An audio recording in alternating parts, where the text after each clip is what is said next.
Barack Obama, of course, campaigned on change back in 2008. Whether we got that change is questionable, and we'll get to that question in a second. Right now, he's doing a couple of things. One, he wants to celebrate what he's done. So he went back to Springfield, Illinois, where he actually originally started his campaign for president back in 2007, 9 years later, and gave a speech there. And then he's talked in a different instance about the kind of president you might want to pick. And it was basically screaming, Hillary Clinton! So I will explain that to you as well. But before we go to the president's address in Illinois, I want to show you a campaign ad he ran back in that 2008 election. This was the whole premise of the campaign, change. That we weren't going to get change around the edges. We're going to change the way things are done. Don't listen to me. Listen to the president. This is his ad from back then. Imagine that. That's an example of the same old game playing in Washington. You know, I don't want to learn how to play the game better. I want to put an end to the game playing.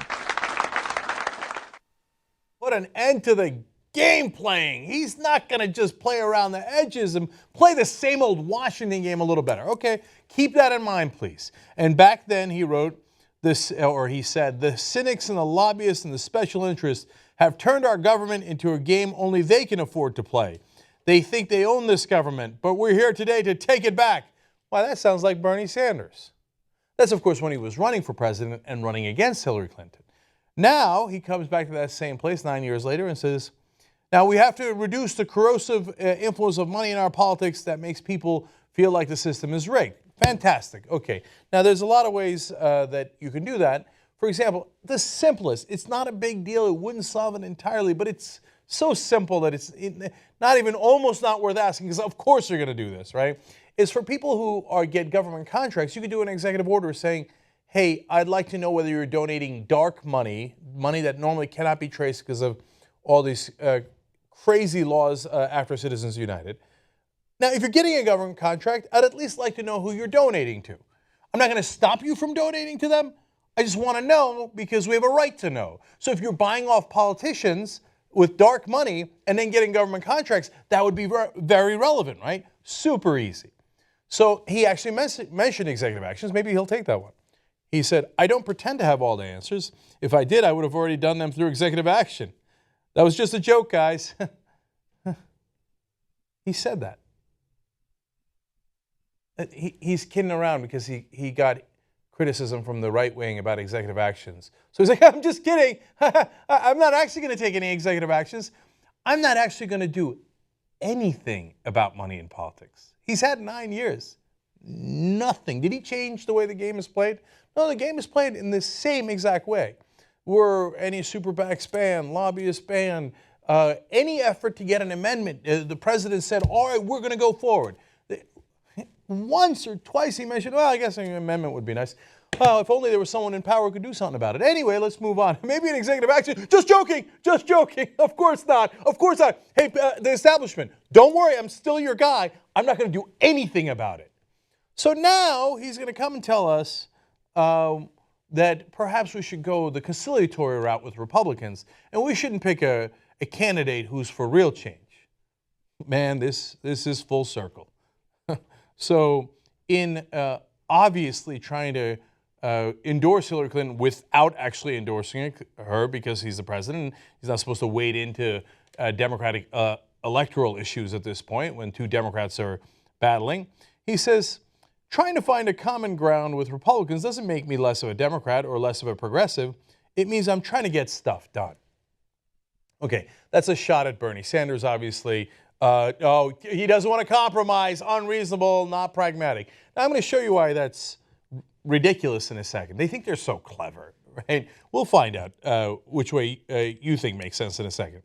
Huffington Post explains that the president went on to warn against the dangers of union bashing or corporate bashing without acknowledging that both workers and businesses make our economy run. Okay.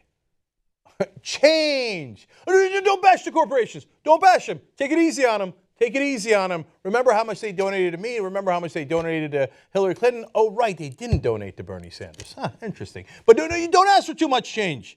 I can't change the way Washington works. I can only play the same old Washington game a little better. And then that brings us to his final quote. Obama warned Americans against adopting, quote, the notion that compromise is a sellout to one side. Instead, the president said, we have got to insist on the opposite, that it could be a genuine victory that means progress for all sides. Now, okay, wait a minute. Let's talk that through. Because these guys will always treat progressives and liberals like children. Like, oh, you all just want to yell and scream. You don't understand the hard work of governing is compromise. No, you schmucks. We understand it apparently 1,000 times better than you do. So let's look at President Obama's accomplishments and see how he got them. The Affordable Care Act, obviously the biggest accomplishment he has, Obamacare. How did he get that? Oh, right, he reached out to Republicans, reached out to public option. We won't do that, Republicans, don't worry. We'll make sure that it's all in private insurance hands. Okay, great. Now, how many Republicans are going to join us? All right, 0. You reaching out to Republicans led to no compromise. You compromised ahead of time and got nothing in return. Only passed with Democratic votes. That's it. So what happened to the compromise? I thought that was the way things get done in politics. All right, well, how about issues where the Republicans just simply didn't agree and didn't want to move? In the beginning, for example, the 9/11 first responders, they did not get insurance. Their insurance was going to run out. Sad day, you died trying to help this country after 9/11. Who cares? We don't care about 9/11. It's just a political gimmick for us. So Republicans were blocking it. Now, President Obama couldn't get them to move on it. You know who did? John Stewart. He shamed them night in and night out, saying these are the guys who protected us, who tried to take out the bodies from that were buried in the rubble there. And you know what the Republicans did? Once John Stewart and then the rest of the Democratic politicians belatedly joined in, oh, yeah, we meant the same thing. Right. They beat them with a stick. And you know what happened? The Republicans caved. It wasn't a compromise. They caved after they thought, oh, my God, we're going to lose voters. Now, that's real politics. Now, what are the things that President Obama accomplishes with Republicans when he compromises? Things that are almost entirely Republican priorities. So, for example, TPP, that's the latest trade deal. It allows corporations to override local laws. They can go to an international court and say, no, U.S. has no sovereignty. Arkansas has no sovereignty. Vermont has no sovereignty. No, I'm going to overrule their laws, for example, protecting their rivers, the water that their children drink, the air that they all breathe in. Sorry, your environmental laws are overruled by corporations at an international level. That's what the TPP does. And President Obama goes to the Republicans, see, let's compromise. I love corporations. You love corporations. Let's compromise and make sure that the corporations win.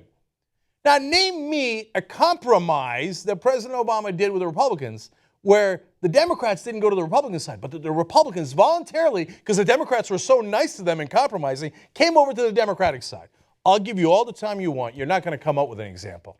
No, compromise in Washington means I give the Republicans what they want, because the Republicans will not move under any circumstances. It's not a debate. It's not a matter of getting together. And in the past, it was. In the 1960s, 70s, 50s, there was compromises. And we understand politics. Hey, I'll give you a road there. You give me a highway here. Nobody's against that. And if there was a real deal, okay, look, oh my God, this is killing me, but I'll give you that tax cut. But if you give me this infrastructure project, none of that goes on now.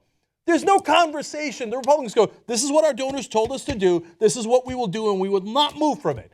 So if you're going to compromise with them, all you're doing is going to their position unless you destroyed them in political battle. And Bernie Sanders is saying, let's destroy them in political battle, get a political revolution so they are forced into doing what we want. And I just gave you examples of how that works. That's real politics. Pretending to reach fake compromises with the Republicans in order to do the bidding of the corporations that fund both of you is not pragmatic politics.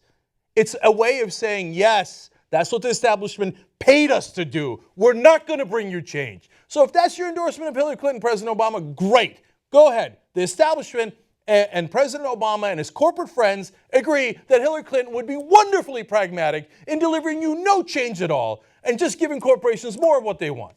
And to add insult to injury, at the very end, President Obama said, this is the kind of leader that you would want in your next president. It's the person who would do the kind of politics sustained over the tranquil and steady dedication of a lifetime. Take it easy. I wouldn't want you to get all worked out with all those change placards. Oh, right. You remember those placards Obama had when he was pretending to be a progressive so he can get elected? It said tranquility, right? Maybe he should have placards that said serenity now. Or maybe surrender now. That would have been more accurate. No. President Obama believes there was no change he could have ever done. Those placards that said change and hope, he was just messing with you. That was politics as usual. And he says, if you go down Hillary Clinton's road, you'll get more of that. Fantastic. Well, at least now we know where you stand and people can make up their own minds. So if you want more tranquility and not to upset this establishment, go for Hillary Clinton. If you'd like a political revolution where we get real change instead of more of this corporate patty cakes, then you go for Bernie Sanders.